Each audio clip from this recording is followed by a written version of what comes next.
En la primavera de 1946, 8 meses después del final de la Segunda Guerra Mundial, Estados Unidos toma una decisión al más alto nivel gubernamental. Envían al fondo del mar uno de los sistemas armamentísticos más avanzados de Japón para evitar que caiga en manos de la Unión Soviética. Yo estaba atónito. Cuando lo vi por el periscopio era un monstruo, se lo aseguro. En plena guerra, los científicos norteamericanos luchaban para desentrañar los misterios de la fuerza atómica, y los nazis desarrollaban misiles balísticos que dejaban caer explosivos sobre ciudades a cientos de kilómetros. Japón también construyó un arma secreta diseñada para bombardear las ciudades norteamericanas y obligar a que Estados Unidos se rindiera. Ahora, varias décadas después, un equipo de expertos investiga por qué Estados Unidos decidió mantenerla oculta. Aquí tenemos personas que participaron en esa guerra desarrollando lo que ahora llamamos armas de destrucción masiva. El arma secreta de Japón.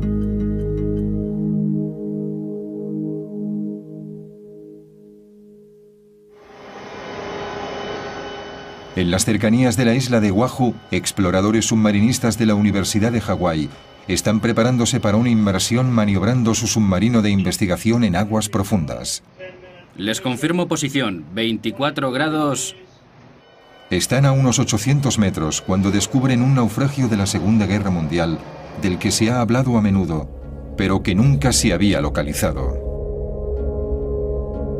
Un arma tan secreta que los norteamericanos no supieron de su existencia hasta el final de la guerra.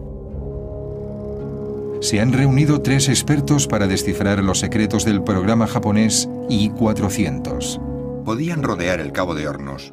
Podían rodear el Cabo de Buena Esperanza. Son 59.500 kilómetros. Exacto, eso les daba una enorme cantidad de opciones estratégicas. Podían atacar en cualquier lugar del mundo. Era un sistema de armas global. La historia del secretísimo I-400 empieza poco después del mortal ataque de Japón a Pearl Harbor. Los japoneses atacan en diciembre de 1941 porque han visto que es una buena oportunidad. Sí. En esos momentos Japón tiene la marina más poderosa del Pacífico y se lanzan a ello. El arquitecto del ataque japonés de Pearl Harbor fue un almirante educado en Harvard, Isokoro Yamamoto. Su objetivo era conmover a Norteamérica con un golpe tan duro que la población civil se aterrorizara, se rindiera a Japón y pidiera la paz. Su ataque a Pearl Harbor consiguió hundir 5 acorazados, provocó daños en 3 destructores y varios barcos pequeños. Pero afortunadamente para los norteamericanos sus 3 portaaviones estaban en el mar el día del ataque. Fue el único error en el plan de guerra de los japoneses.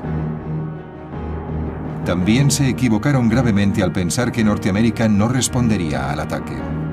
Un día después del ataque a Pearl Harbor, los norteamericanos declaran la guerra a Japón. Lejos de perder su valor, empiezan a reconstruir su dañada flota y emplean sus vastos recursos para derrotar a Japón.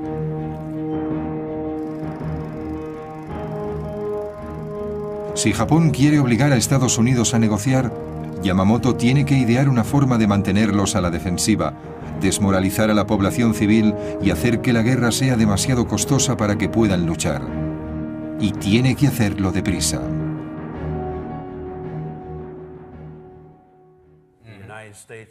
Las industrias de Estados Unidos empiezan a tomar parte de una guerra basada en la economía. Y él sabe que cuentan con todos esos medios. Conoce la limitada capacidad de la sociedad japonesa contra la gran capacidad de la sociedad norteamericana. Personalmente estaba en contra de una guerra con Estados Unidos, porque sabía que no podían ganar. Pero al mismo tiempo, como comandante en jefe de la flota combinada, sabía que tenía que elaborar una estrategia que hiciera viable la guerra de Japón contra Estados Unidos.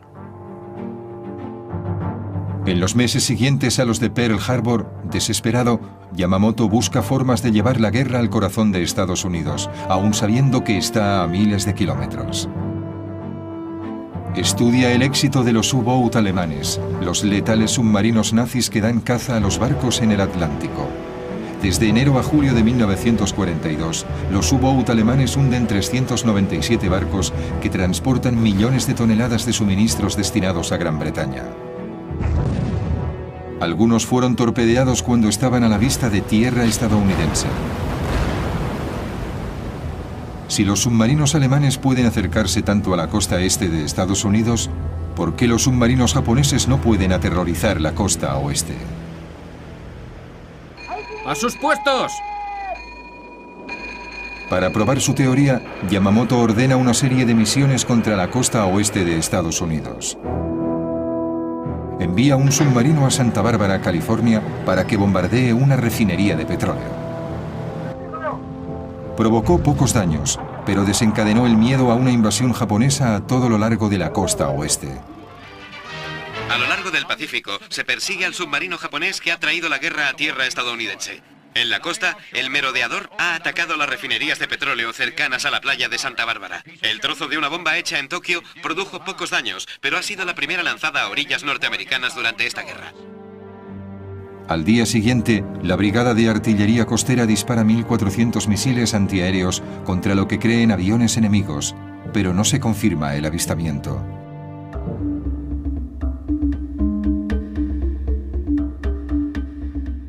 La exagerada reacción lleva a pensar a Yamamoto que una serie de ataques en suelo norteamericano puede tener un profundo impacto y tal vez impulse al pueblo a luchar. Pero para llevar a cabo este plan necesitará mucho más armamento del que puede contener un pequeño submarino. Lo ideal sería un portaaviones con una flotilla de bombarderos, pero Estados Unidos está en alerta máxima y un portaaviones no puede colarse en la costa oeste. Entonces a Yamamoto se le ocurre una idea que reescribirá las reglas de la guerra. Unirá el poder armamentístico de un portaaviones con el sigilo de un submarino y crea la superarma que necesitan los japoneses para cambiar el signo de la guerra.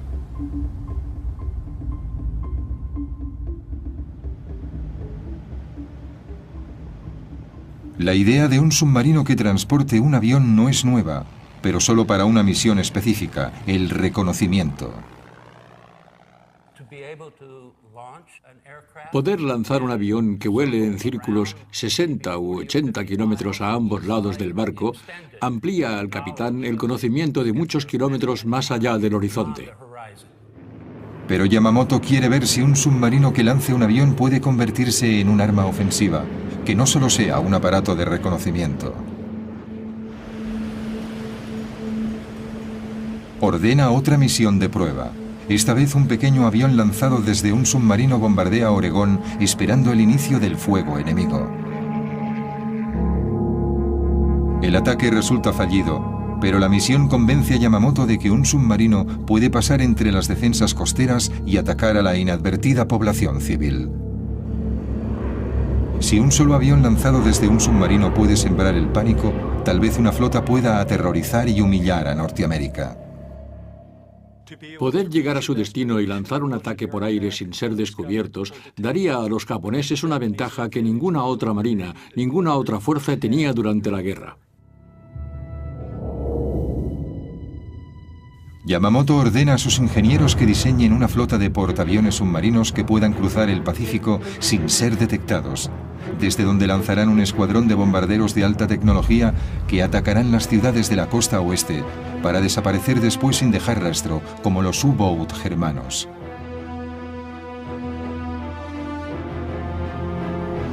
Pero Yamamoto espera más de este supersubmarino.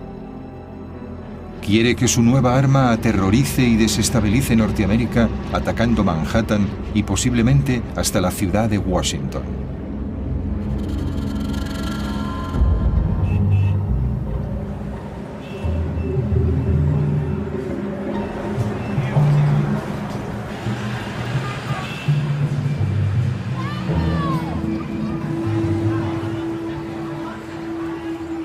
Yamamoto llama a este nuevo submarino sin precedentes I-400 y lo declara alto secreto. Ahora, los japoneses tienen que hallar la forma de construir esta superarma a tiempo para que afecte a la guerra.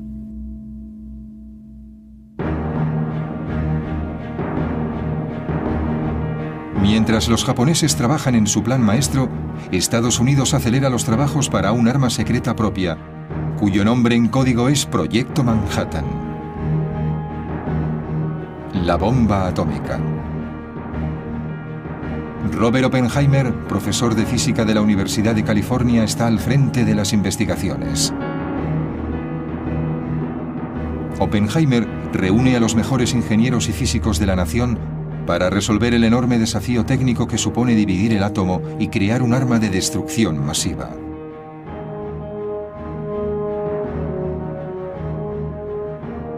Los norteamericanos temen que los alemanes y los japoneses estén construyendo bombas atómicas, así que deben actuar con rapidez.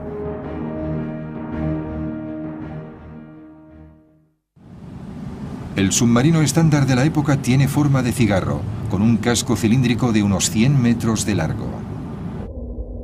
Entonces nadie sabía si un submarino convencional podía soportar un pesado hangar y 3 aeroplanos en la cubierta.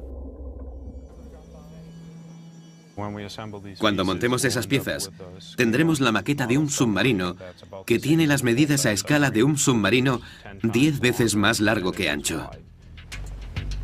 El doctor Harold Vincent, ingeniero oceánico de la Universidad de Rhode Island, construye un hangar a escala de la maqueta del submarino para ver qué ocurre. Este tubo representa el compartimiento estanco del hangar, los 3 aviones y las bombas que transportan.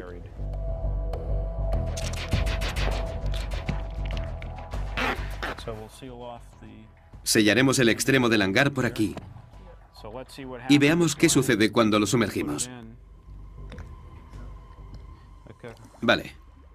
Se da la vuelta por el peso que lleva encima. Se da la vuelta y se hunde. Por lo tanto, tuvieron que idear otro método para transportar bajo el agua un hangar tan pesado con todos los aviones. Los diseñadores japoneses deben encontrar una forma de albergar los aviones sin poner en peligro el delicado equilibrio del submarino. Se necesita un hangar muy grande que empiece aquí a lo largo de la superestructura y que termine aquí. Hay que trasladar aquí el área de navegación, a un lado del barco y en la parte de arriba, que es mucho más amplia. Aquí están los grandes aviones y como no es suficientemente grande se necesita una cubierta de vuelo mucho más larga y por lo tanto un submarino mucho más grande. Esto es una transformación de todo el concepto del submarino. La guerra en el Pacífico no va como esperaban. Yamamoto ataca la flota norteamericana en Midway, una base clave en el Pacífico. Su objetivo es hundir los portaaviones que no estaban en Pearl Harbor. Si lo consigue, cree que puede asegurarse el dominio en el Pacífico. Durante 3 días de duros enfrentamientos, los bombarderos norteamericanos hunden los 4 portaaviones de Yamamoto. Es una derrota devastadora para Japón. Con la flota de portaaviones diezmada, la necesidad de un arma escurridiza que pueda transportar aviones sin ser detectada es crítica. Pero primero debe resolver el desafío técnico de construir un submarino que no zozobre. Pásalo alrededor y veamos qué ocurre. Y dan con una solución innovadora.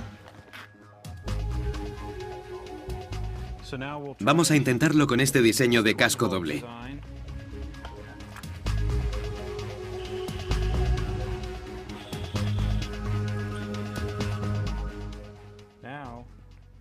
Ahora es muy estable.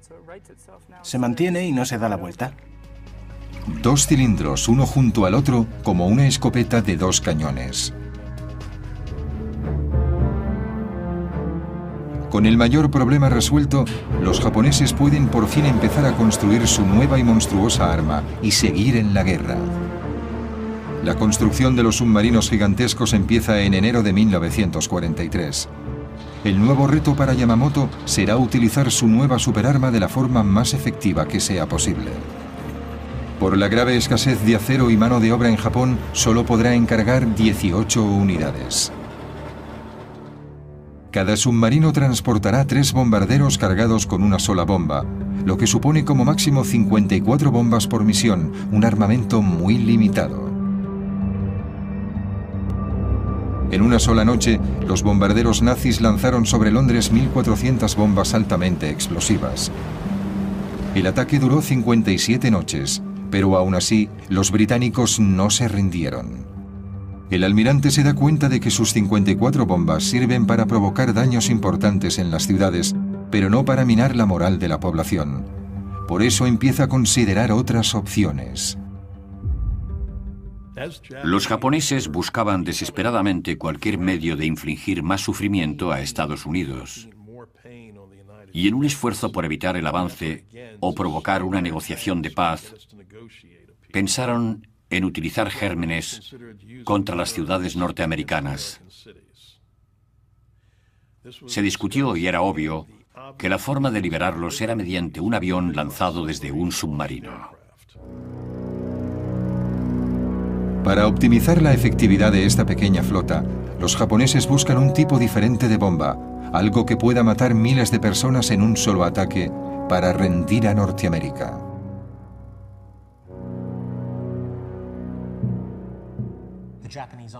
El ejército japonés estaba fabricando ese tipo de armas en Manchuria en muy malas condiciones, por cierto, y parecía que la marina japonesa estaba interesada en usar bombas de anthrax. Los elementos más radicales del ejército y de la marina abogaban por ese, diríamos, insano plan. Japón ya había demostrado su disposición a usar armas biológicas. El comandante Shiro Ishii del ejército imperial japonés mandaba la unidad 731, un programa encubierto para la guerra biológica y química que se había experimentado en civiles chinos desde 1930. En su laboratorio se criaba una plaga de moscas infectadas que liberaban en aldeas confiadas. Otras eran infectadas con anthrax y cólera. Mujeres y hombres eran infectados con enfermedades venéreas. Unos 200.000 chinos murieron como resultado de esos horribles experimentos. Algunos líderes militares japoneses protestaron por el uso de armas biológicas por razones humanitarias, pero sin duda, un arma de destrucción masiva lanzada en una ciudad de Estados Unidos causaría una gran cantidad de bajas y sería mucho más efectiva para sembrar el terror entre la población norteamericana que una bomba convencional.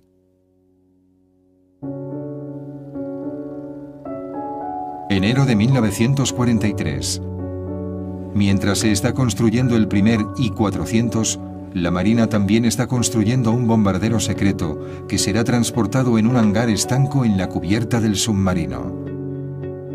El nuevo bombardero se llama Seiran, que significa tormenta en un hermoso día.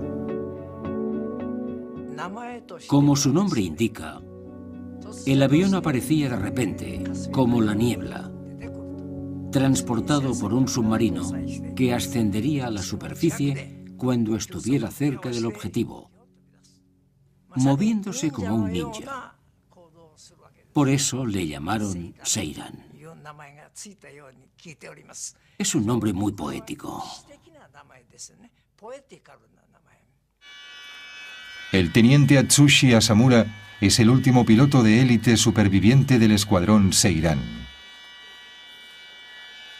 En una ceremonia sintoísta anual, tiene la oportunidad de honrar a sus camaradas desaparecidos. Recuerda la emoción de formar parte del proyecto secreto.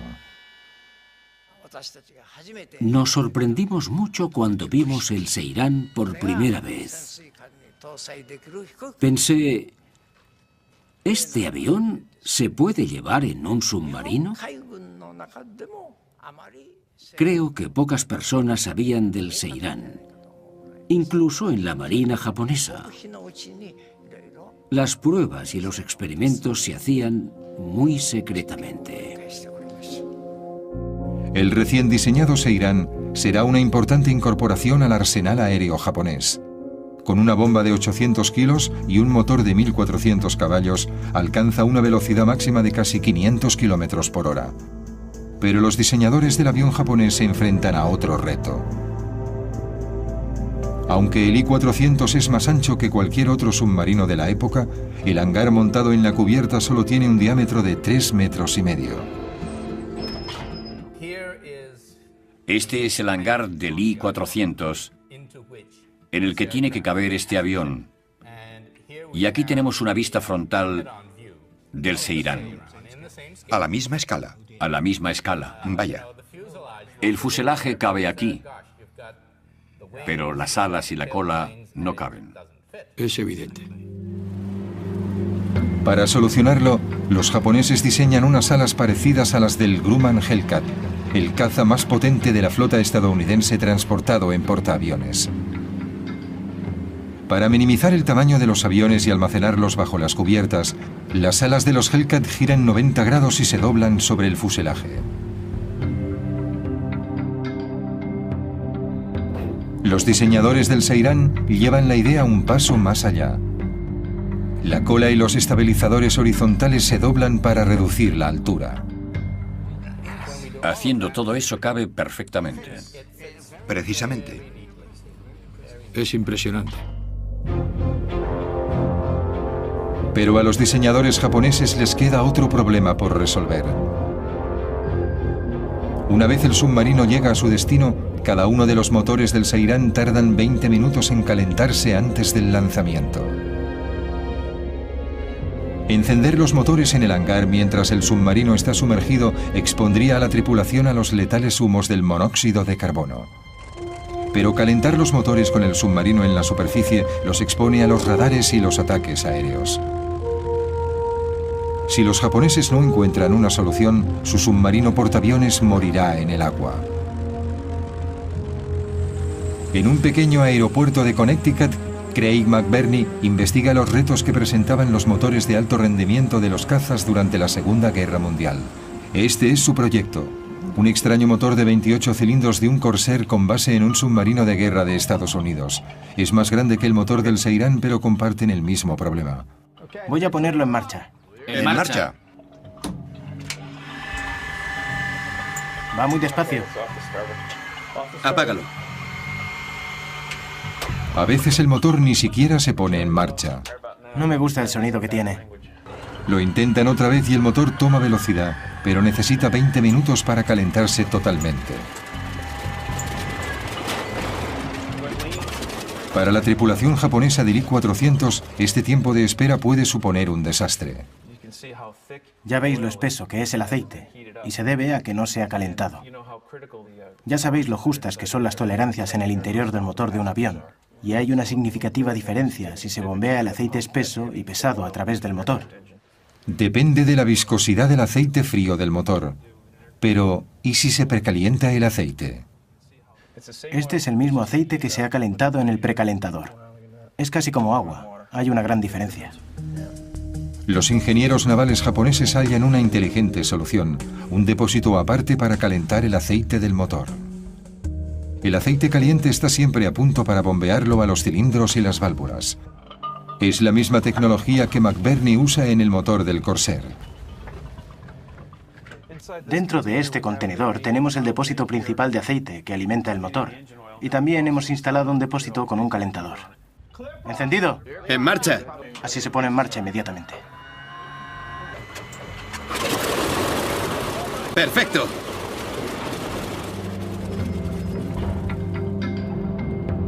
Con el aceite del motor precalentado, el avión sale del hangar hacia la rampa de despegue. El motor está en marcha. Las alas, la cola y los estabilizadores horizontales se despliegan y se colocan en posición. Se le colocan los flotadores y el avión despega hacia su misión. Ajustamos mucho el tiempo necesario para el lanzamiento, al segundo. Despegaba el primer avión, luego el segundo y después el tercero.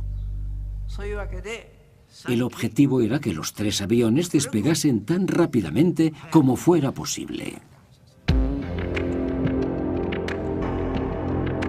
Queda un último detalle que pulir.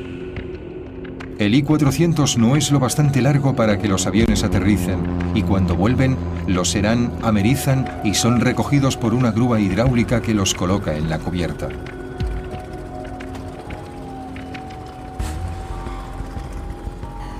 Resueltos los problemas de ingeniería, parece que el programa I-400 marcha a toda vela. Pero en abril de 1943, la Marina japonesa sufre una devastadora pérdida. El objetivo de Estados Unidos es matar al almirante Yamamoto. Su avión es derribado en las Islas Salomón.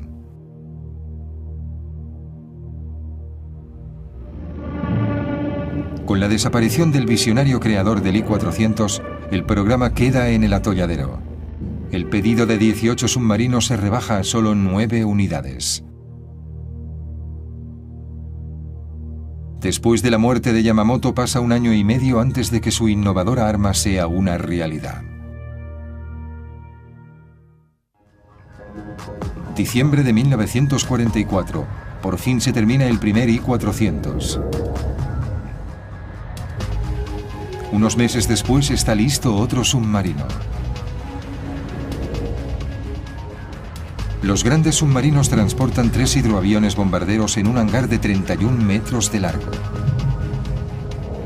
Una catapulta de aire comprimido lanza los aviones, incluso en mares embravecidos.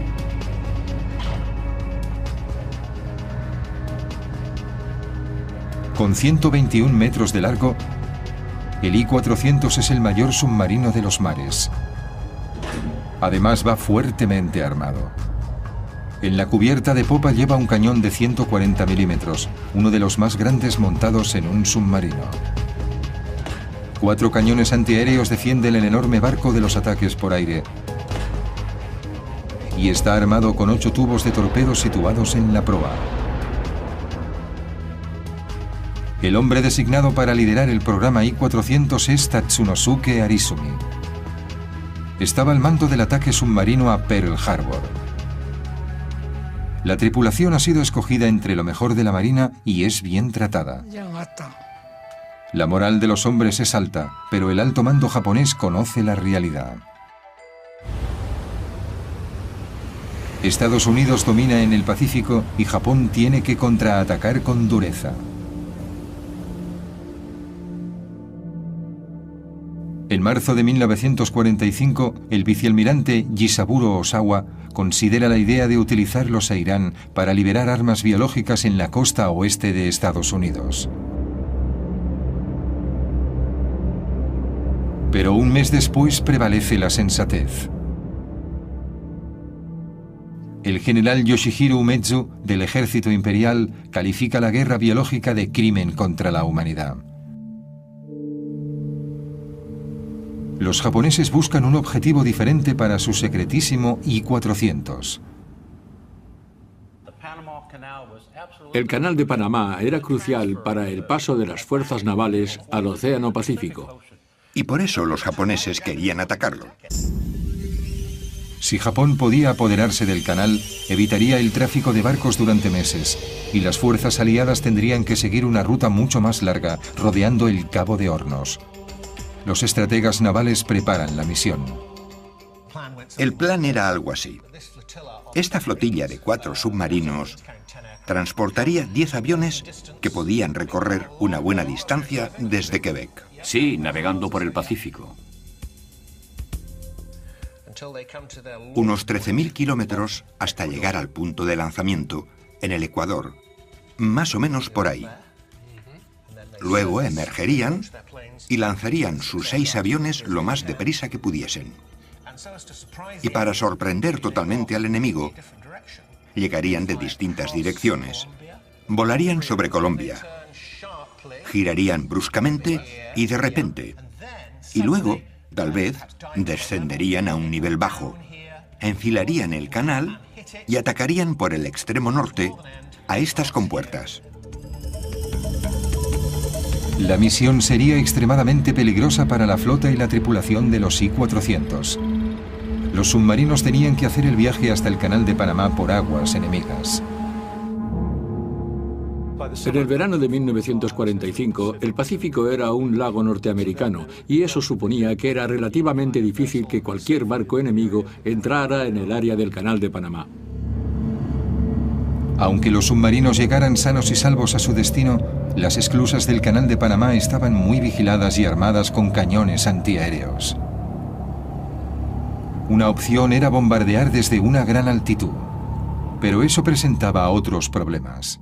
Las esclusas y los muros eran estructuras de hormigón reforzado con acero de 2 o 2,5 metros de espesor. Desde 4.000 metros de altura apenas habrían visto el canal. Las posibilidades de acertar un blanco como ese eran muy pocas. Con solo 6 aviones con una bomba cada uno no había margen de error. Se les ocurrió un plan radical para asegurar el éxito del ataque. En aquellos momentos, las misiones aéreas japonesas eran llevadas a cabo por los kamikaze, misiones solo de ida, y el plan era hacer lo mismo aquí. Dada la escasez de recursos en la época, Japón no tenía más alternativa que los kamikaze.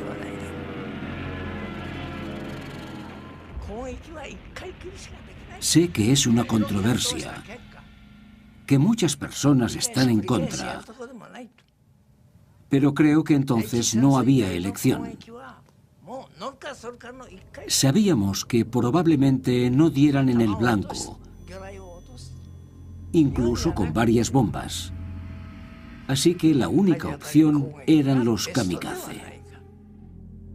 Mientras la tripulación del I-400 se entrena para su misión en el Canal de Panamá, el proyecto Manhattan también se prepara para la suya. Un comité ha hecho una lista de posibles blancos para su bomba atómica. Hiroshima es una de las 5 ciudades recomendadas. Mientras cada país se esfuerza por contar con su arma secreta en la guerra, las fuerzas aliadas invaden la isla de Okinawa, a 1.500 kilómetros de Tokio. Una brutal lucha de 82 días acaba con la vida de 100.000 soldados japoneses y se destruyen miles de aviones y barcos de guerra.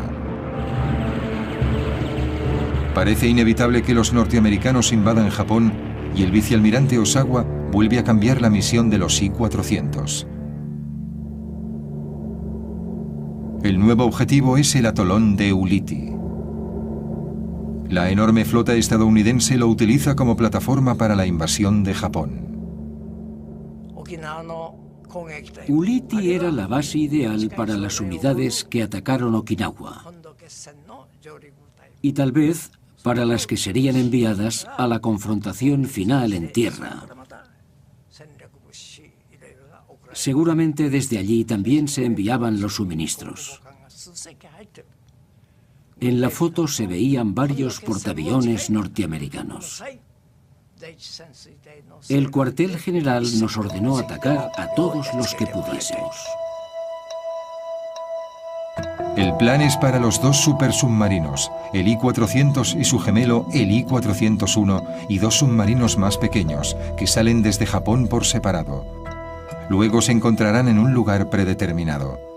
Antes del amanecer del 17 de agosto, Seis e Irán se lanzarán en un ataque kamikaze.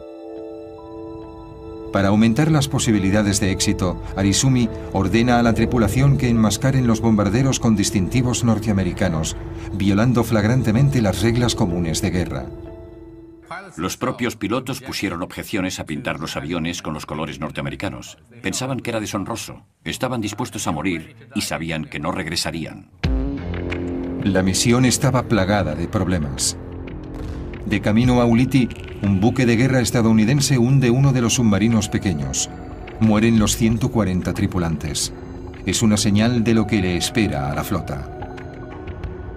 En un esfuerzo por evitar los barcos enemigos, Arizumi decide dar un rodeo y cambia el punto de encuentro. Pero su mensaje no se recibe y el grupo no llega a reunirse. Mientras el I-400 y el I-401 revisan su plan de ataque, la radio emite una sorprendente noticia.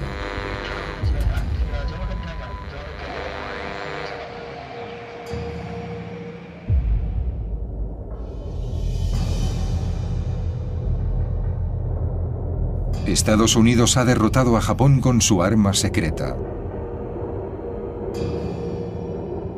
El 6 de agosto, una bomba atómica aniquila la ciudad de Hiroshima y mata a unas 80.000 personas. El 9 de agosto, una segunda bomba cae sobre Nagasaki. Provoca 40.000 muertes y deja la ciudad en ruinas. 6 días después, el 15 de agosto, Japón se rinde a Estados Unidos.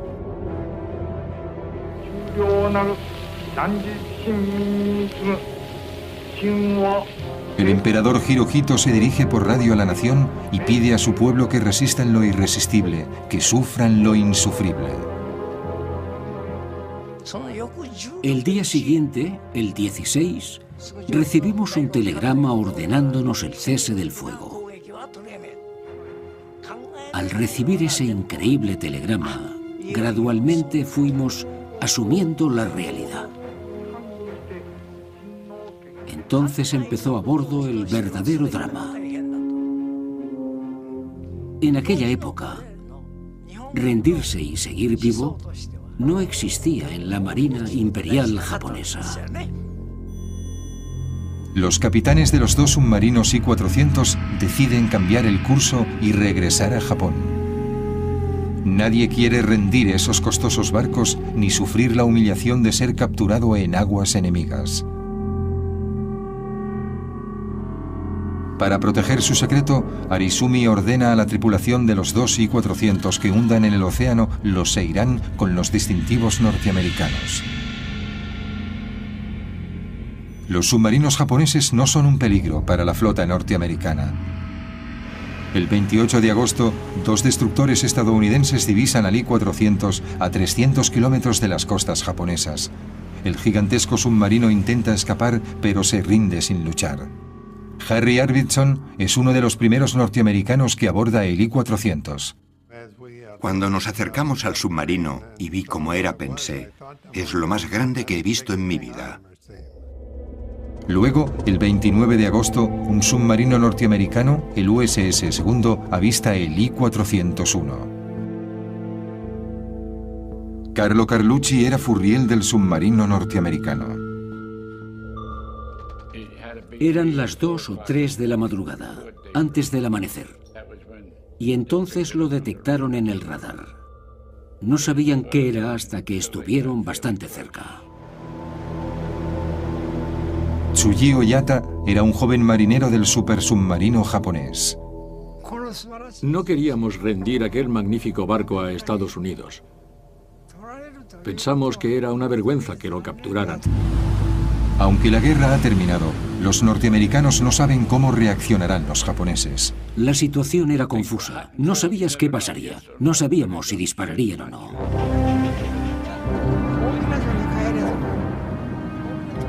Nos dirigíamos a Japón, pero decidimos evitar que los norteamericanos se apoderaran del submarino y hablamos de hundirlo cerca de la costa. Antes de que los japoneses pudieran llevar a cabo su plan, fallaron los motores del submarino.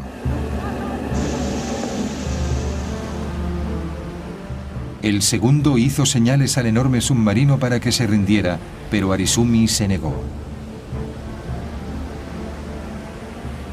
Pasaron varias tensas horas con las armas del Segundo apuntando al I-401. Muneo Bando recuerda la captura.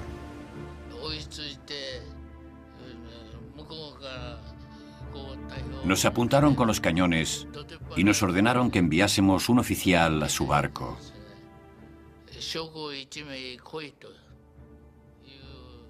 Dijimos, ¿qué quieren? ¿Que enviemos a alguien? Envíennos a alguien.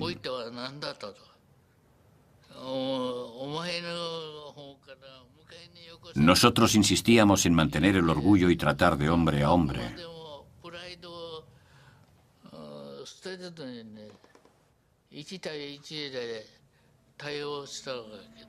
Bando habla algo de inglés y lo envían a negociar con los norteamericanos.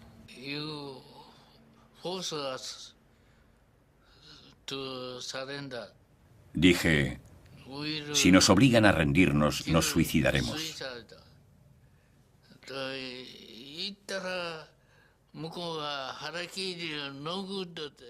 Me contestaron, el harakiri no es bueno. Entendieron la palabra harakiri. Tokio ordena al I-401 que se rinda al Segundo. Finalmente Arizumi asume lo inevitable y se iza la bandera negra, la señal internacional de rendición. Pero para el comandante Arizumi, la humillación de la derrota es demasiado grande. Fui a tomarme una taza de café y me senté un rato. Oí un fuerte bang. Se había suicidado. El capitán y yo entramos corriendo y vimos que se había quitado la vida. El capitán dijo, finalmente lo ha hecho.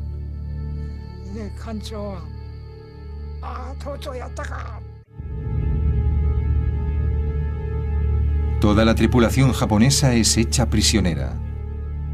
Marineros, pilotos y personal auxiliar. Oficiales submarinistas norteamericanos toman el control del gigantesco submarino. Enseguida se percatan de que están en un barco que no tiene nada que ver con los que han visto hasta ahora. Uno de los primeros norteamericanos que abordan el I-401 es un joven marinero llamado Paul Whitmer. Inmediatamente descubre el inusual doble casco del diseño. Entramos en la sala de máquinas y había una puerta a una sala contigua. ¿Qué demonios es esto? Echamos un vistazo y vimos que había otro juego de motores. Había dos salas de máquinas, a babor y a estribor. Descubrimos que tenía dos cascos, era como dos submarinos, uno al lado del otro. La tripulación japonesa permanece a bordo y solo hay 6 norteamericanos al mando.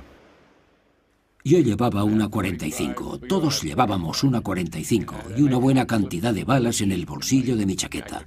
Si hubiera tenido que usarlas, habría disparado. Había mucha tensión. Nadie confiaba en nadie. No sabíamos qué esperar. Podrían habernos reducido porque nos superaban en número y si hubieran decidido hundir el barco no habríamos podido evitarlo. Los norteamericanos dejan las escotillas abiertas para evitar que los japoneses sumerjan el submarino y arrastren con ellos al fondo a los marineros estadounidenses. Con el paso de las horas se relaja la tensión entre los antiguos enemigos. Ahora tienen un objetivo común: manejar el submarino y volver sanos y salvos a Tokio. En la sala de máquinas aprendimos a comunicarnos con los japoneses. Tenían que enseñarnos y nosotros a ellos.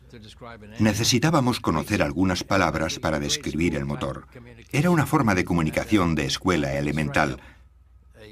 E intentábamos aprender sus signos y su vocabulario. ¿Cómo se llama esto? ¿Cómo se llama eso? Después de dejar a la tripulación japonesa en su país, la Marina decide llevar a Estados Unidos los inusuales barcos para estudiarlos. En diciembre de 1945 salen de Japón hacia Pearl Harbor. Los submarinos capturados llegan poco antes del día de Año Nuevo de 1946. La Marina de Estados Unidos no pierde el tiempo e inspecciona y estudia todos los detalles del diseño de los supersubmarinos.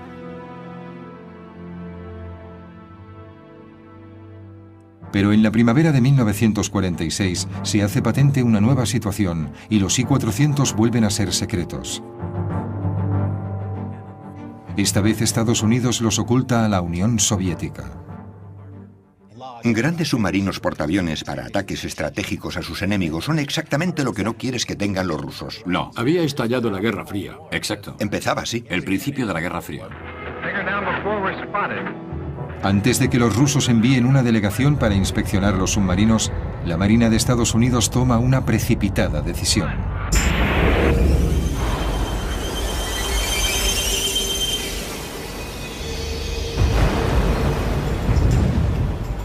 El 31 de mayo de 1946 hunden el I-401 en las costas de Pearl Harbor.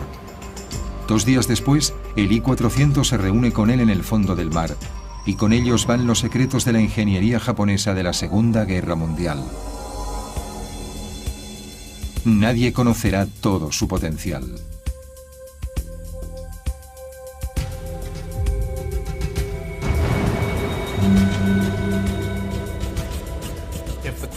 La pregunta es, ¿habría cambiado el I-400 el curso de la Segunda Guerra Mundial?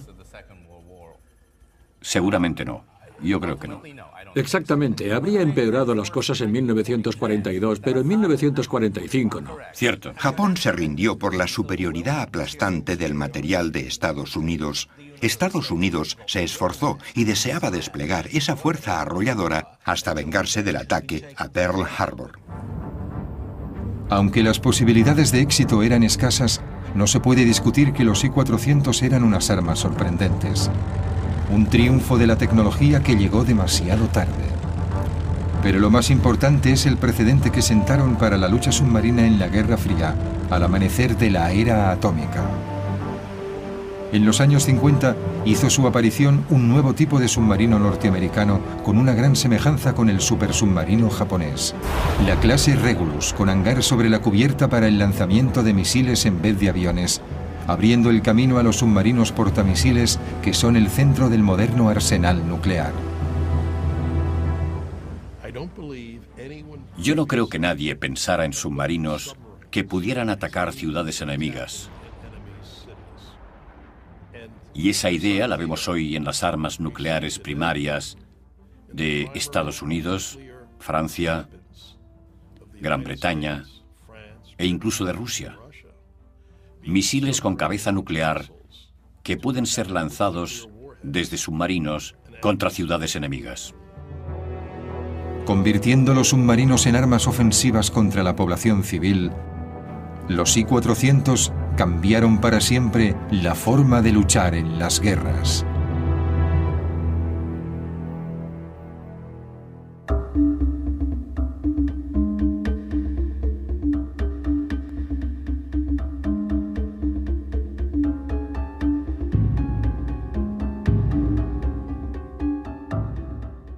Había 10 aviones que podían recorrer una buena distancia desde Quebec. Sí, navegando por el Pacífico. Unos 13.000 kilómetros hasta llegar al punto de lanzamiento, en el Ecuador, más o menos por ahí. Luego emergerían y lanzarían sus 6 aviones lo más deprisa que pudiesen. Y para sorprender totalmente al enemigo, llegarían de distintas direcciones. Volarían sobre Colombia, girarían bruscamente y de repente, y luego, tal vez, descenderían a un nivel bajo, enfilarían el canal y atacarían por el extremo norte a estas compuertas. La misión sería extremadamente peligrosa para la flota y la tripulación de los I-400. Los submarinos tenían que hacer el viaje hasta el Canal de Panamá por aguas enemigas. En el verano de 1945, el Pacífico era un lago norteamericano y eso suponía que era relativamente difícil que cualquier barco enemigo entrara en el área del Canal de Panamá. Aunque los submarinos llegaran sanos y salvos a su destino, las esclusas del Canal de Panamá estaban muy vigiladas y armadas con cañones antiaéreos. Una opción era bombardear desde una gran altitud, pero eso presentaba otros problemas. Las esclusas y los muros eran estructuras de hormigón reforzado con acero de 2 o 2,5 metros de espesor. Desde 4.000 metros de altura apenas habrían visto el canal. Las posibilidades de acertar un blanco como ese eran muy pocas. Con solo 6 aviones con una bomba cada uno no había margen de error. Se les ocurrió un plan radical para asegurar el éxito del ataque. En aquellos momentos, las misiones aéreas japonesas eran llevadas a cabo por los kamikaze, misiones solo de ida, y el plan era hacer lo mismo aquí.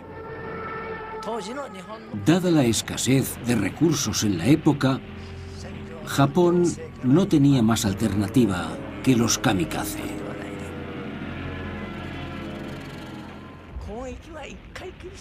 Sé que es una controversia, que muchas personas están en contra, pero creo que entonces no había elección. Sabíamos que probablemente no dieran en el blanco, incluso con varias bombas.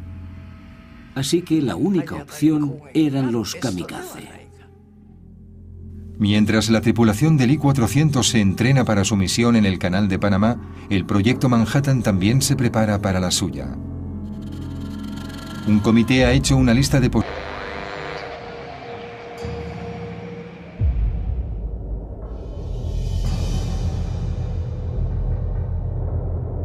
Estados Unidos ha derrotado a Japón con su arma secreta. El 6 de agosto, una bomba atómica aniquila la ciudad de Hiroshima y mata a unas 80.000 personas. El 9 de agosto, una segunda bomba cae sobre Nagasaki. Provoca 40.000 muertes y deja la ciudad en ruinas. 6 días después, el 15 de agosto, Japón se rinde a Estados Unidos.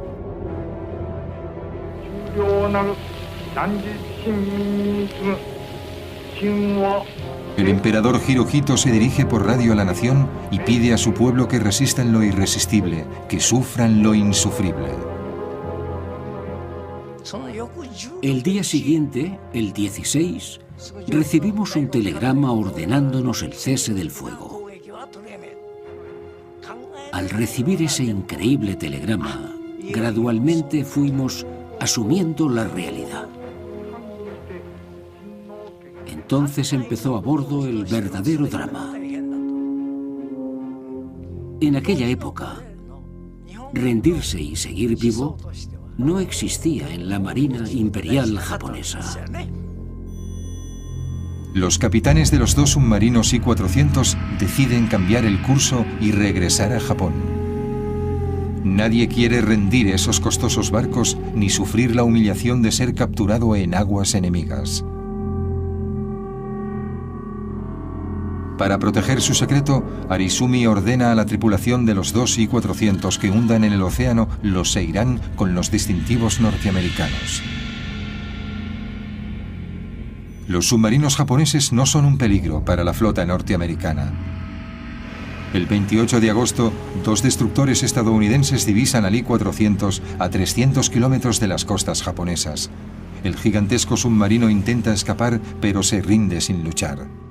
Harry Arvidsson es uno de los primeros norteamericanos que aborda el I-400. Cuando nos acercamos al submarino y vi cómo era, pensé, es lo más grande que he visto en mi vida. Luego, el 29 de agosto, un submarino norteamericano, el USS Segundo, avista el I-401. Carlo Carlucci era furriel del submarino norteamericano. Eran las 2 o 3 de la madrugada, antes del amanecer. Y entonces lo detectaron en el radar. No sabían qué era hasta que estuvieron bastante cerca. ¡A sus puestos! Para probar su teoría, Yamamoto ordena una serie de misiones contra la costa oeste de Estados Unidos. Envía un submarino a Santa Bárbara, California, para que bombardee una refinería de petróleo. Provocó pocos daños, pero desencadenó el miedo a una invasión japonesa a todo lo largo de la costa oeste. A lo largo del Pacífico se persigue al submarino japonés que ha traído la guerra a tierra estadounidense.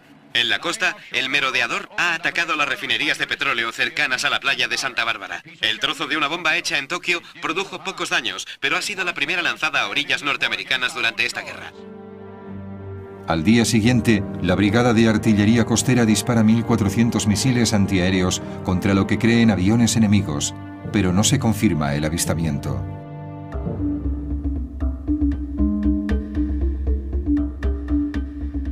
La exagerada reacción lleva a pensar a Yamamoto que una serie de ataques en suelo norteamericano puede tener un profundo impacto y tal vez impulse al pueblo a luchar. Pero para llevar a cabo este plan necesitará mucho más armamento del que puede contener un pequeño submarino. Lo ideal sería un portaaviones con una flotilla de bombarderos, pero Estados Unidos está en alerta máxima y un portaaviones no puede colarse en la costa oeste. Entonces a Yamamoto se le ocurre una idea que reescribirá las reglas de la guerra. Unirá el poder armamentístico de un portaaviones con el sigilo de un submarino y crea la superarma que necesitan los japoneses para cambiar el signo de la guerra.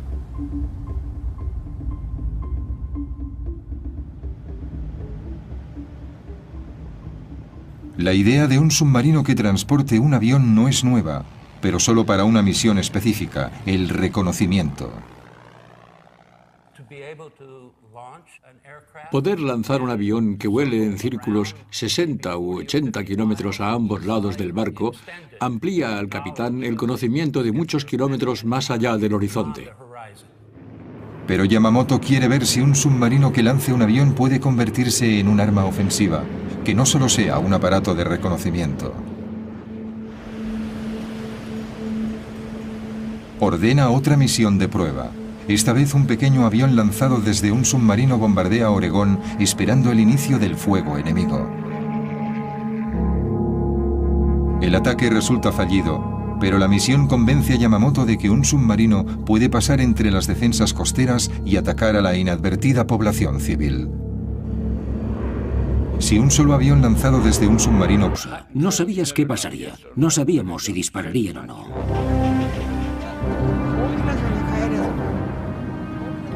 Nos dirigíamos a Japón, pero decidimos evitar que los norteamericanos se apoderaran del submarino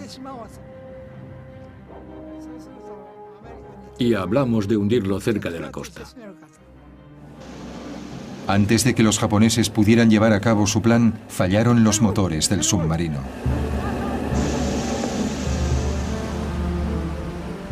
El segundo hizo señales al enorme submarino para que se rindiera, pero Arizumi se negó. Pasaron varias tensas horas con las armas del segundo apuntando al I-401. Muneo Bando recuerda la captura.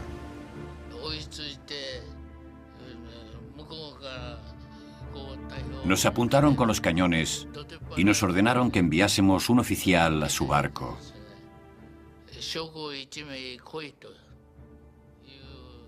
Dijimos, ¿qué quieren? ¿Que enviemos a alguien? Envíennos a alguien.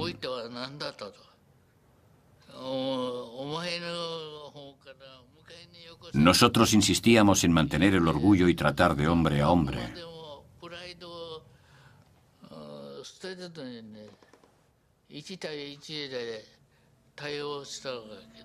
Bando habla algo de inglés y lo envían a negociar con los norteamericanos.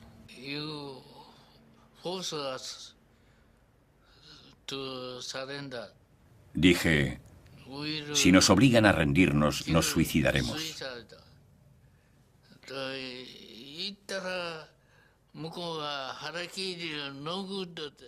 Me contestaron, el harakiri no es bueno.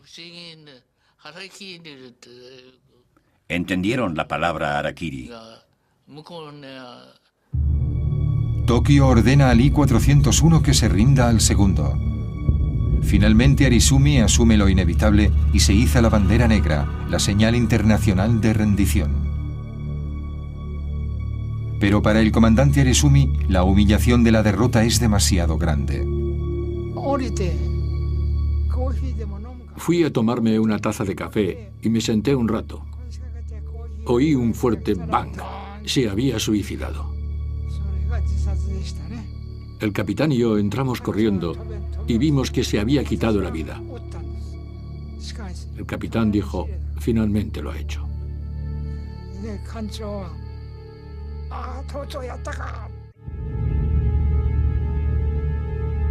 Toda la tripulación japonesa es hecha prisionera. 1946. La Marina de Estados Unidos no pierde el tiempo e inspecciona y estudia todos los detalles del diseño de los supersubmarinos.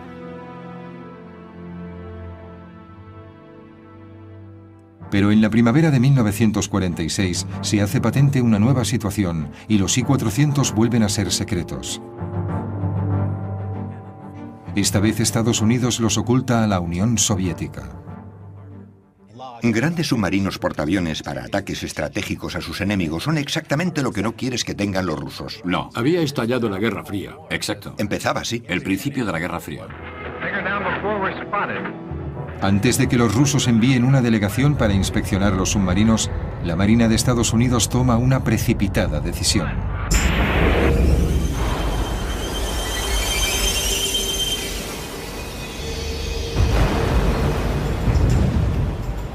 El 31 de mayo de 1946 hunden el I-401 en las costas de Pearl Harbor. 2 días después, el I-400 se reúne con él en el fondo del mar, y con ellos van los secretos de la ingeniería japonesa de la Segunda Guerra Mundial. Nadie conocerá todo su potencial.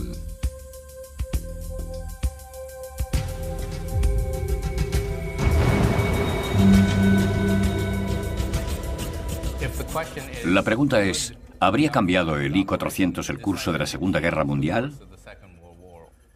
Seguramente no. Yo creo que no. Exactamente. Habría empeorado las cosas en 1942, pero en 1945 no. Cierto. Japón se rindió por la superioridad aplastante del material de Estados Unidos. Estados Unidos se esforzó y deseaba desplegar esa fuerza arrolladora hasta vengarse del ataque a Pearl Harbor. Aunque las posibilidades de éxito eran escasas, no se puede discutir que los I-400 eran unas armas sorprendentes. Un triunfo de la tecnología que llegó demasiado tarde. Pero lo más importante es el precedente que sentaron para la lucha submarina en la Guerra Fría, al amanecer de la era atómica. En los años 50 hizo su aparición un nuevo tipo de submarino norteamericano con una gran semejanza con el supersubmarino japonés. La clase Regulus, con hangar sobre la cubierta para el lanzamiento de misiles en vez de aviones, abriendo el camino a los submarinos portamisiles que son el centro del moderno arsenal nuclear. Yo no creo que nadie pensara en submarinos que pudieran atacar ciudades enemigas. Y esa idea la vemos hoy en las armas nucleares primarias de Estados Unidos, Francia. De los mares. Además va fuertemente armado. En la cubierta de popa lleva un cañón de 140 milímetros, uno de los más grandes montados en un submarino. 4 cañones antiaéreos defienden el enorme barco de los ataques por aire. Y está armado con 8 tubos de torpedos situados en la proa. El hombre designado para liderar el programa I-400 es Tatsunosuke Arizumi. Estaba al mando del ataque submarino a Pearl Harbor. La tripulación ha sido escogida entre lo mejor de la Marina y es bien tratada. La moral de los hombres es alta, pero el alto mando japonés conoce la realidad. Estados Unidos domina en el Pacífico y Japón tiene que contraatacar con dureza. En marzo de 1945, el vicealmirante Jisaburo Osawa considera la idea de utilizarlos a Irán para liberar armas biológicas en la costa oeste de Estados Unidos. Pero un mes después prevalece la sensatez. El general Yoshihiro Umezu, del ejército imperial, califica la guerra biológica de crimen contra la humanidad. Los japoneses buscan un objetivo diferente para su secretísimo I-400. El canal de Panamá era crucial para el paso de las fuerzas navales al Océano Pacífico. Y por eso los japoneses querían atacarlo. Si Japón podía apoderarse del canal, evitaría el tráfico de barcos durante meses, y las fuerzas aliadas tendrían que seguir una ruta mucho más larga, rodeando el Cabo de Hornos. Los estrategas navales preparan la misión. El plan era algo así. Esta flotilla de 4 submarinos transportaría 10 aviones que podían recorrer una buena distancia desde Quebec. Sí, navegando por el Pacífico. Unos 13.000 kilómetros hasta llegar al punto de lanzamiento, en el Ecuador, más o menos por ahí. Luego emergerían y lanzarían sus 6 aviones lo más deprisa que pudiesen. Y para sorprender totalmente al enemigo, llegarían de distintas direcciones. Volarían sobre Colombia, girarían bruscamente y de repente, y luego, tal vez, descenderían a un nivel bajo, enfilarían el canal y atacarían por el extremo norte a estas compuertas. La misión sería extremadamente peligrosa para la flota y la tripulación Con el mayor problema resuelto, los japoneses pueden por fin empezar a construir su nueva y monstruosa arma y seguir en la guerra. La construcción de los submarinos gigantescos empieza en enero de 1943. El nuevo reto para Yamamoto será utilizar su nueva superarma de la forma más efectiva que sea posible. Por la grave escasez de acero y mano de obra en Japón, solo podrá encargar 18 unidades. Cada submarino transportará 3 bombarderos cargados con una sola bomba, lo que supone como máximo 54 bombas por misión, un armamento muy limitado. En una sola noche, los bombarderos nazis lanzaron sobre Londres 1.400 bombas altamente explosivas. El ataque duró 57 noches, pero aún así, los británicos no se rindieron. El almirante se da cuenta de que sus 54 bombas sirven para provocar daños importantes en las ciudades, pero no para minar la moral de la población. Por eso empieza a considerar otras opciones. Los japoneses buscaban desesperadamente cualquier medio de infligir más sufrimiento a Estados Unidos. Y en un esfuerzo por evitar el avance o provocar una negociación de paz, pensaron en utilizar gérmenes contra las ciudades norteamericanas. Se discutió y era obvio que la forma de liberarlos era mediante un avión lanzado desde un submarino. Para optimizar la efectividad de esta pequeña flota, los japoneses buscan un tipo diferente de bomba, algo que pueda matar miles de personas en un solo ataque para rendir a Norteamérica.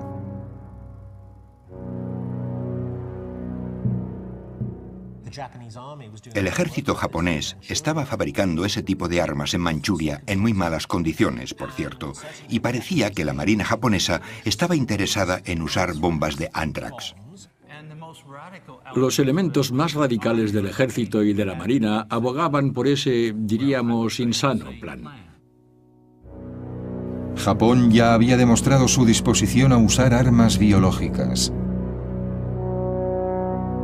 El comandante Shiro Ishii del ejército imperial japonés mandaba la unidad 731, un programa encubierto para la guerra biológica y química que se había experimentado en civiles chinos desde 1930. En su laboratorio se criaba una plaga de moscas infectadas que liberaban en aldeas confiadas. Otras eran infectadas con anthrax y cólera. Mujeres y hombres eran infectados con enfermedades venéreas. Unos 200.000 chinos murieron como resultado. Eran estructuras de hormigón reforzado con acero de 2 o 2,5 metros de espesor. Desde 4.000 metros de altura apenas habrían visto el canal. Las posibilidades de acertar un blanco como ese eran muy pocas. Con solo 6 aviones con una bomba cada uno no había margen de error. Se les ocurrió un plan radical para asegurar el éxito del ataque. En aquellos momentos, las misiones aéreas japonesas eran llevadas a cabo por los kamikaze, misiones solo de ida, y el plan era hacer lo mismo aquí. Dada la escasez de recursos en la época, Japón no tenía más alternativa que los kamikaze.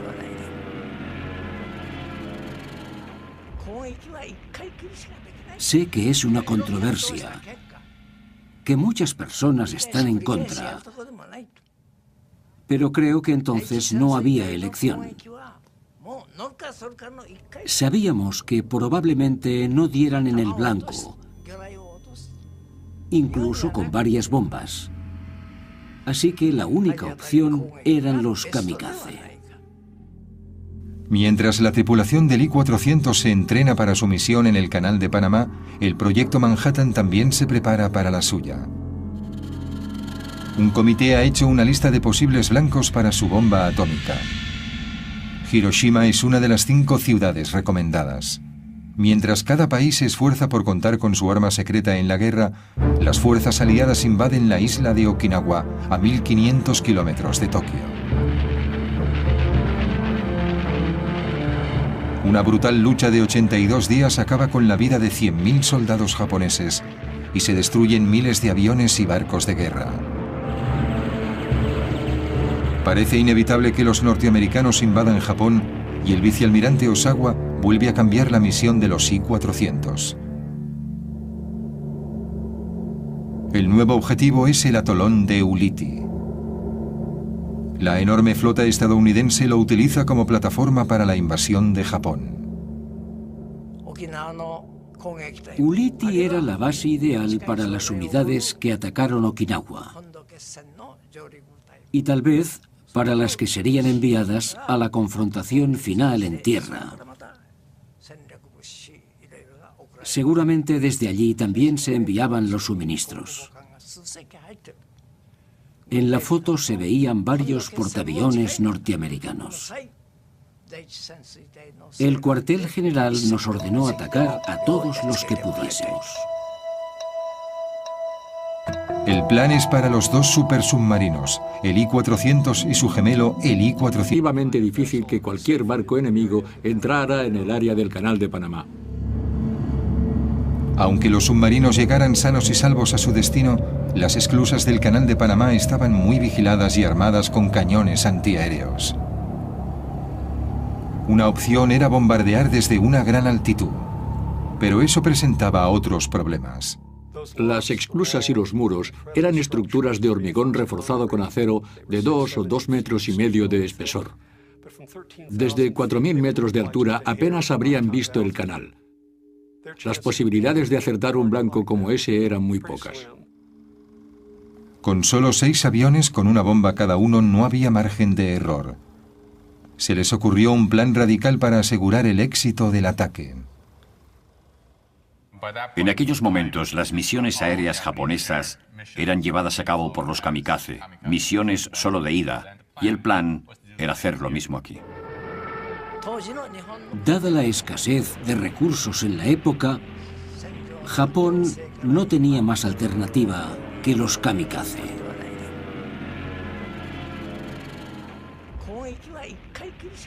Sé que es una controversia, que muchas personas están en contra, pero creo que entonces no había elección. Sabíamos que probablemente no dieran en el blanco, incluso con varias bombas. Así que la única opción eran los kamikaze. Mientras la tripulación del I-400 se entrena para su misión en el Canal de Panamá, el proyecto Manhattan también se prepara para la suya. Un comité ha hecho una lista de posibles blancos para su bomba atómica. Hiroshima es una de las 5 ciudades recomendadas.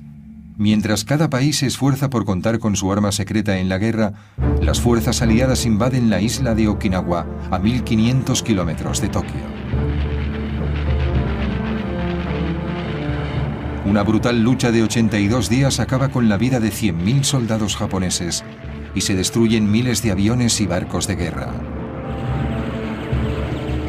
Parece inevitable que los norteamericanos invadan Japón y el vicealmirante Osawa vuelve a cambiar la misión de los I-400. El nuevo objetivo es el atolón de Ulithi. La enorme flota estadounidense lo utiliza como plataforma para la invasión de Japón. Ulithi era la base ideal para las unidades que atacaron Okinawa y tal vez para las que serían enviadas a la confrontación final en tierra. La idea de un submarino que transporte un avión no es nueva, pero solo para una misión específica, el reconocimiento. Poder lanzar un avión que vuele en círculos 60 u 80 kilómetros a ambos lados del barco amplía al capitán el conocimiento de muchos kilómetros más allá del horizonte. Pero Yamamoto quiere ver si un submarino que lance un avión puede convertirse en un arma ofensiva, que no solo sea un aparato de reconocimiento. Ordena otra misión de prueba. Esta vez un pequeño avión lanzado desde un submarino bombardea Oregón esperando el inicio del fuego enemigo. El ataque resulta fallido, Pero la misión convence a Yamamoto de que un submarino puede pasar entre las defensas costeras y atacar a la inadvertida población civil. Si un solo avión lanzado desde un submarino puede sembrar el pánico, tal vez una flota pueda aterrorizar y humillar a Norteamérica. Poder llegar a su destino y lanzar un ataque por aire sin ser descubiertos daría a los japoneses una ventaja que ninguna otra marina, ninguna otra fuerza tenía durante la guerra. Yamamoto ordena a sus ingenieros que diseñen una flota de portaaviones submarinos que puedan cruzar el Pacífico sin ser detectados, desde donde lanzarán un escuadrón de bombarderos de alta tecnología que atacarán las ciudades de la costa oeste para desaparecer después sin dejar rastro, como los U-Boat germanos.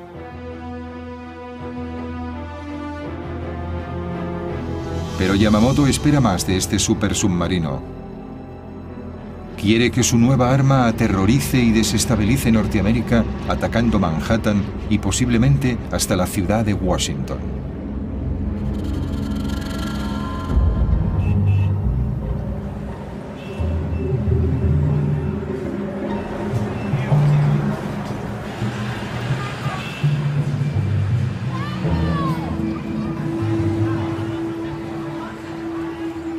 Yamamoto llama a este nuevo submarino sin precedentes I-400 y lo declara alto secreto. Ahora, los japoneses tienen que hallar la forma de construir esta superarma a tiempo para que afecte a la guerra.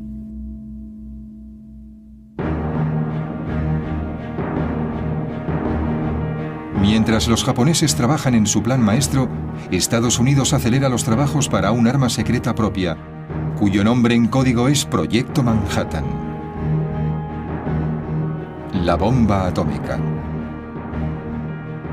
Robert Oppenheimer, profesor de física de la Universidad de California, está al frente de la espera a la flota. En un esfuerzo por evitar los barcos enemigos, Arizumi decide dar un rodeo y cambia el punto de encuentro. Pero su mensaje no se recibe y el grupo no llega a reunirse. Mientras el I-400 y el I-401 revisan su plan de ataque, la radio emite una sorprendente noticia.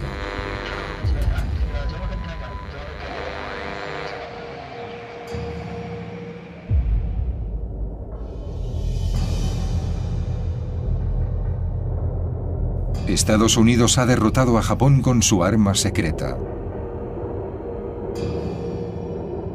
El 6 de agosto, una bomba atómica aniquila la ciudad de Hiroshima y mata a unas 80.000 personas. El 9 de agosto, una segunda bomba cae sobre Nagasaki. Provoca 40.000 muertes y deja la ciudad en ruinas. 6 días después, el 15 de agosto, Japón se rinde a Estados Unidos.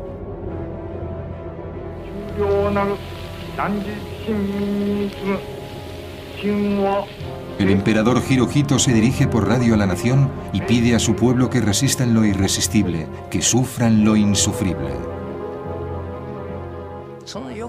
El día siguiente, el 16, recibimos un telegrama ordenándonos el cese del fuego. Al recibir ese increíble telegrama, gradualmente fuimos asumiendo la realidad. Entonces empezó a bordo el verdadero drama. En aquella época, rendirse y seguir vivo no existía en la Marina Imperial japonesa. Los capitanes de los dos submarinos I-400 deciden cambiar el curso y regresar a Japón. Nadie quiere rendir esos costosos barcos ni sufrir la humillación de ser capturado en aguas enemigas. Para proteger su secreto, Arizumi ordena a la tripulación de los dos I-400 que hundan en el océano los Seiran con los distintivos norteamericanos. Los submarinos japoneses no son un peligro para la flota norteamericana. El 28 de agosto, dos destructores estadounidenses divisan al I-400 a 300 kilómetros de las costas japonesas. El gigantesco submarino intenta escapar, pero se rinde sin luchar. Harry Arvidsson es uno de los primeros norteamericanos que aborda el I-400. Cuando nos acercamos al submarino y vi cómo era, pensé, es lo más grande que he visto en mi vida. Luego, el 29 de agosto, un submarino norteamericano, el USS